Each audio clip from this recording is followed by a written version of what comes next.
وہ امی کو بھی نسرین کی طرح مارنا چاہتا تھا، میں نے منع کر دیا، پتہ نہیں کیوں لیکن میں نے بس منع کر دیا۔ سمرین کے جواب نے اسے چونکا دیا۔ یہ بہرحال ایک مثبت اندیا تھا۔ کیا آپ سمر کو منانا چاہتی ہیں سمرین؟ ہاں لیکن ڈرتی بھی ہوں، اگر اس نے امی یا شاہد کو نقصان پہنچانا چاہا تو میں کیا کروں گی؟ میں اپنے غصے اور نفرت کے باوجود امی کو کھونا نہیں چاہتی، شاہد کو بھی نہیں کھونا چاہتی۔ وہ الجھی ہوئی تھی۔ آپ میری بات غور سے سن رہی ہیں سمرین؟ آپ کے سامنے ایک سنہری دھند ہے، اس میں اتر جائیے، واجد نے لمحاتی توقف کے بعد کہا۔ میں اس دھند میں اتر رہی ہوں۔ اس کا انداز مزید خوفناک ہو گیا۔ وہاں آپ کو سمر، شاہد اور اپنی والدہ دکھائی دے رہی ہیں۔ ہاں وہ سب موجود ہے۔ سمر ان دونوں کو بہت غصے سے دیکھ رہا ہے۔ اگر شاہد کو کوئی نقصان پہنچانا چاہے تو آپ کیا کریں گے؟ میں اسے روکوں گی، میں شاہد کو کوئی نقصان پہنچتے ہوئے نہیں دیکھ سکتی۔ سمرین واضح طور پر مضطرب تھی۔ واجد کے چہرے پر اطمینان دار آیا۔ اسی دھند میں سمر شاہد کو مارنے کے لیے آگے بڑھ آیا ہے، اسے کسی طرح روکیے ورنہ آپ ایک بار پھر اکیلی ہو جائیں گی۔ سمر کو سمجھائیے، اسے روکیے۔ واجد کا انداز مزید سحرناک ہو گیا۔ سمر سخت غصے میں ہے، وہ مجھے شکوہ بری نظروں سے دیکھ رہا ہے۔ میں جانتی ہوں کہ اس کے شکوے اپنی جگہ درست ہیں۔ سمر نے اس وقت میرا ساتھ دیا تھا جب کوئی میرے ساتھ نہیں تھا، وہ اس وقت میرا خیال رکھتا تھا جب ہر کوئی مجھے دھتکار دیا کرتا تھا۔ وہ میری ہمت اور میرا بیسٹ فرینڈ تھا۔ اور شاہد وہ کیا ہے آپ کے لیے؟ واجد نے شاہد کی طرف دیکھتے ہوئے کہا، میرا سب کچھ۔ شاہد کے روپ میں پہلی بار میں نے مرد کا ایک انوکھا روپ دیکھا ہے۔ یہ بھی جانا ہے کہ مرد خود نرم ہو اور خیال رکھنے والا ہوتا ہے۔ مرد بھی پیار کرنا اور مان دینا جانتا ہے۔ تو پھر اس رشتے کے لیے، اسی پیار کے لیے سمر کو روکیے، اسے سمجھائیے کہ یہ کھیل اب ختم کر دے۔ اس سنہری دھند کو پوری طرح محسوس کیجیے، سمر کو سمجھائیے، واجد نے نرمی سے کہا۔ سمرین اب اس دھند میں مکمل طور پر کھو گئی تھی۔ شاہد نہایت سنجیدہ انداز میں واجد کے سامنے بیٹھا ہوا تھا۔ اس نے دونوں ہاتھوں کی انگلیاں باہم پیوست کی ہوئی تھی، پیشانی پر شکنوں کا جال سا بچھا ہوا تھا۔ تو اب ساری صورتحال تمہارے سامنے ہے۔ واجد نے بھی سنجیدگی سے اسے مخاطب کیا۔ ہاں اب تو سب کچھ کلیئر ہے۔ شاہد نے بوجھل سانس لی اور ایک توقف کے بعد کہنے لگا، بہت پیچیدہ چیز ہے انسانی دماغ۔ کس انسان نے اپنے وجود میں کون سے زخم نہاں کیے ہوئے ہیں کوئی بھی نہیں جانتا۔ یہاں ہر شخص اپنے زخموں کی ٹیسیں برداشت کرتا ہوا زندگی گزارنے پر مجبور ہے۔ یہ زندگی بہت ظالم شے ہے یار، ہر موقع ہر موڑ پر ایسے ہی امتحان لیا کرتی ہے۔ لیکن ہے تم مجھے یہ بتاؤ کہ اب تم کرنا کیا چاہتے ہو؟ سمرین کو قانون کے حوالے کرو گے یا؟ واجد نے اس کی آنکھوں میں جھانکا۔ میں کیوں کروں گا بھلا ایسا؟ میں اسے بالکل صحت مند دیکھنا چاہتا ہوں، اس کے ساتھ ایک خوش باش زندگی بسر کرنا چاہتا ہوں۔ میں تمہیں بتا نہیں سکتا یار، وہ ایک خوبصورت دل اور روح کی مالک ہے۔ اس خوبصورتی نے اس کی ظاہری کمروئی ماند کر دی ہے، اور ویسے بھی میں نے اس کے حسن جمال کی آرزو ہی کب کی تھی۔ شاہد کس بات پر؟ واجد نے مسکرا کر اسے دیکھا۔ 42 سالہ شاہد گہری سانولی رنگت کا بہت عام سی شخصیت کا مالک تھا۔ چہرے پر چچک کے کچھ داغ بھی تھے، لیکن ان سب سے قطع نظر وہ ایک تعلیم یافتہ اور حساس و نرم طبیعت کا مالک تھا۔ اب آگے کا کیا پلان ہے تمہارا؟ شاہد نے دریافت کیا۔ میں سمرین کے دماغ سے سمر کا غلبہ ختم کر دوں گا، اسے تمہاری اور والدہ کی اہمیت کا احساس دلاتے دلاتے اس مقام پر لے آؤں گا جہاں وہ اپنے ٹرانس میں سمر کو خود ہی خاتمہ کر دے گی۔ اس کے بعد اسے کسی صحت مند سرگرمی کی طرف مائل کروں گا۔ واجد نے اسے تفصیل سے بتایا۔ سرگرمی بہرحال میرے ذہن میں موجود ہے، شاہد نے مزید سنجیدگی سے کہا اور اپنے ذہن میں پنپنے والے منصوبے سے آگاہ کرنے لگا۔ بہترین، شاندار، اور ڈونٹ وری، میں یہ سب کچھ بآسانی کر لوں گا۔ واجد نے اسے یقین دلایا۔ شاہد کھانے کی میز پر بیٹھا سمرین کا انتظار کر رہا تھا۔ باورچی خانے سے روٹیاں پکانے کی سوندھی سوندھی خوشبو اس کی اشتہا بڑھائی جا رہی تھی۔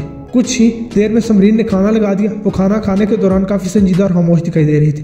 سمرین کے مزاج کی یہ تبدیلی شاہد کو مضطرب کر گئی۔ اسے واجد نے خصوصی تاکید کی تھی کہ سمرین کی کوئی بھی خلاف معمول بات بالکل نظر انداز نہ کی جائے۔ واجد نے اپنے عزم کے مطابق اپنے ہپنوٹائز کے ذریعے اسے ذہنی طور پر ہاسا یکسو کر دیا تھا۔ وہ سمر کی حیثیت پر شاہد کی ذات کو فوقیت دینے کے بعد اسے فراموش کر چکی تھی۔ سمرین کی لا علمی میں واجد اس کا مکمل علاج کرتا رہا۔ یہ علاج ان کے گھر پر ہی کیا جاتا۔ نسیمہ بھی ان کے ساتھ رہائش پذیر تھی۔ اس کے ذہن پر شوہر، بہن، بہنوئی، پوتی، بیٹے اور بہو کی موت نے بہت اثر کیا تھا۔ سمرین اور شاہد اس کے علاج معالجے میں کوئی کسر اٹھا نہ رکھ رہے تھے۔ کیا بات ہے سمی، اتنی خاموش کیوں؟ سب ٹھیک تو ہے نا؟ شاہد نے ملائمت سے پوچھا۔ جی بس آج صبح والے ایک واقعے نے کچھ اپسیٹ کر دیا ہے، وہ پرمزدگی سے کہنے لگی۔ کیا پھر کوئی وکٹم سامنے آیا ہے؟ شاہد چونکا۔ سمرین ایک مقامی NGO سے وابستہ ہو چکی تھی جس کے تحت مختلف تعلیمی اداروں میں کم عمر بچوں کو جنسی ہراسگی کے متعلق آگاہی اور دفاعی حکمت عملی سے آگاہ کیا جاتا تھا۔ سمرین کے ذمہ یہی کام تھا کہ وہ بچوں کو لیکچر دیا کرتی۔ جی ہاں، میرے لیکچر کے بعد ایک 8 سالہ بچی نے اکیلے میں مل کر انکشاف کیا ہے کہ وہ گزشتہ 4 ماہ سے سمرین کے اختتامی الفاظ نے شاہد کا دماغ بگ سے اڑا دیا۔ اس نے ایک مقدس رشتے کا نام لیا، بلڈی ہیل۔ وہ طیش زدہ ہوا۔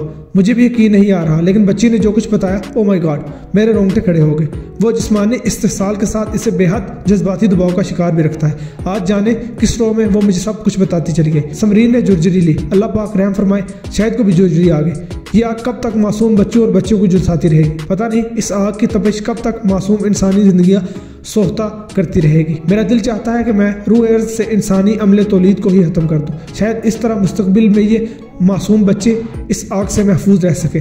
سمرین کی اس بات پر شاید کچھ لمحوں کے لیے خاموش ہو گیا۔ وہ ٹھیک ہی تو کہہ رہی تھی، یہ تپش جانے کب اور کہاں تک انسانی زندگیاں سوختہ کرتی رہے گی۔ سمرین نے کھانے کے برتن اٹھائے اور اس واقعے پر رپورٹ تیار کرنے لگی۔ شاہد نے اپنے ذہن سے ہاردار سوچے جھٹکنے کے لیے ٹی وی لگا لیا۔ وہاں بھی ایک نیوز چینل پر ایسے ہی ایک واقعے کی کوریج کی جا رہی تھی۔ شاہد نے اپنا سر صوفے کی پشت سے ٹکایا اور بوجھل سانس خارج کرتے ہوئے کہنے لگا، قسم ہے زمانے کی، بے شک انسان خسارے میں ہے، انسان نرے خسارے میں ہے۔